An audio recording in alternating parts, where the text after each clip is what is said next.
Hello guys, welcome back to my channel. അപ്പോൾ ഇന്നത്തെ recipe നമ്മൾ ഉണ്ടാക്കാൻ പോണ മാതള നാരങ്ങ അല്ലെങ്കിൽ പോമിഗ്രാനൈറ്റ് ഉപയോഗിച്ചിട്ടുള്ള ഒരു രസമാണ്.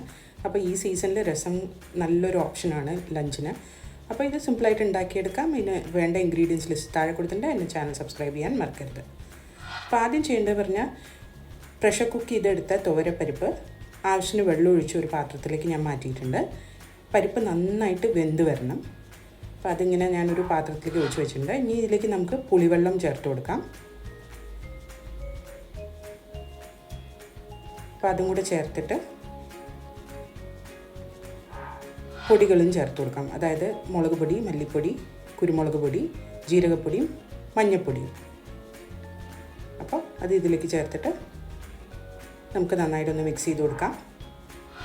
അതിൻ്റെ ഒപ്പം തന്നെ കുറച്ച് ഉപ്പും ചേർത്ത് കൊടുക്കാം. അപ്പോൾ കറിക്ക് ആവശ്യമുള്ള ഉപ്പും, പിന്നെ ഈ സ്റ്റേജിൽ നിങ്ങൾക്ക് വെള്ളം അധികം വേണമെന്ന് തോന്നുകയാണെങ്കിൽ കുറച്ച് ചൂടുവെള്ളം കൂടി ഒഴിച്ചു കൊടുക്കാം. ഇനി ഇതെല്ലാം കൂടെ മിക്സ് ചെയ്തിട്ട് നമുക്കൊന്ന് നല്ലോണം ഒരു തിള വരുന്ന വരെ വെയിറ്റ് ചെയ്യാം. അപ്പോൾ ഇത് നന്നായിട്ട് തിളച്ച് വന്നിട്ടുണ്ട്. ഇനി ഇതിലേക്ക് നമുക്ക് ആഡ് ചെയ്യേണ്ടത് നമ്മുടെ മാതള നാരങ്ങയുടെ ജ്യൂസാണ്. അതിപ്പോൾ ഞാൻ മിക്സിയിലേക്ക് മാതള നാരങ്ങ 1/2 കപ്പ് വെള്ളം കൂടി ചേർത്തിട്ട് നന്നായിട്ട് അടിച്ചെടുത്തതിന് ശേഷം അരിച്ചെടുത്ത ജ്യൂസാണിത്. അത് നമുക്ക് ഇതിലേക്ക് ഒഴിച്ചു കൊടുക്കാം. ഇനി അതും കൂടി ഒന്ന് നന്നായിട്ട് മിക്സ് ചെയ്തിട്ട് ഒന്നും കൂടി ഇതൊന്ന് തിളച്ച് വരട്ടെ.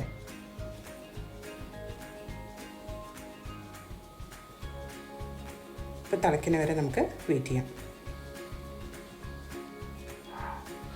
ഇപ്പോൾ ഒരു തളയും കൂടെ വന്നതിന് ശേഷം ഞാൻ ഇതിലേക്ക് കുറച്ച് ശർക്കര പൊടിച്ചത് ചേർത്ത് കൊടുക്കാൻ പോവാണ്. ഒരു സ്ലൈറ്റ് മധുരം വരാൻ വേണ്ടിയിട്ടാണിത്. അതും കൂടി ഒന്ന് മിക്സ് ചെയ്യാം. എന്നിട്ട് ഒന്നും കൂടി ഒന്ന് തിളപ്പിച്ചെടുക്കാം.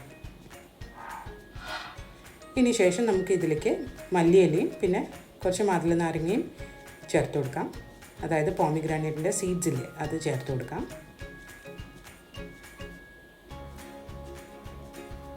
ഇത് രണ്ടും കൂടെ മിക്സ് ചെയ്തിട്ട് ഗ്യാസ് ഓഫ് ചെയ്യാം. എന്നിട്ട് നമുക്കിതിലേക്ക് വറുത്തിടാം.